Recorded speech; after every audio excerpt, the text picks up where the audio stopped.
right, guys, for dips, these are chest dips. So with these, you want to focus more on leaning into the dip. So it's honestly like a variation of a push-up. So as opposed to tricep dips, where you have your hands on a box behind you, this is more of a chest exercise. So you can do these at the gym on the assisted dip machine. If you don't have access to a dip bar, I would recommend doing like a deficit push-up. So that would be where you put boxes or plates on the floor and then you go down past the plates, and you can find that demo video on the website if you don't have access to a dip bar.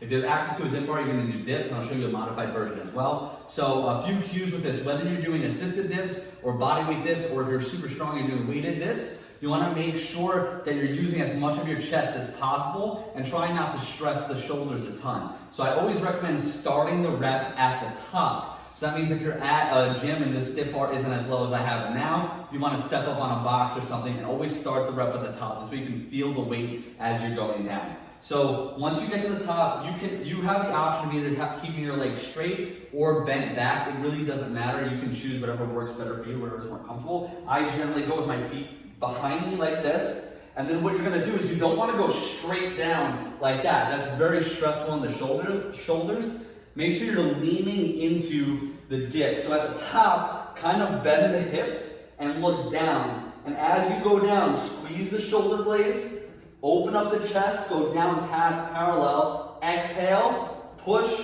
and elbows all the way straight at the top. Lean into it, and then press yourself up and slightly back. That's going to involve your chest a lot more and take a lot of stress off the shoulders. If you can't go all the way down to that dip, you don't have the strength to do that, then you need to do assisted dips. If you don't have an assisted dip machine, one option that you can do is bring a bench or a box over to the dip bar, and you can start by just practicing that range of motion. So you keep your feet on the bench and you go straight down and then exhale up. And what you're going to do here is basically try not to use your legs. So you're not going to do like a squat. You're just going to keep your knees bent, lean into it, exhale up, and just work on building that range of motion. And as you get better, you can go one leg and just keep progressing like that until you can do a bodyweight dip.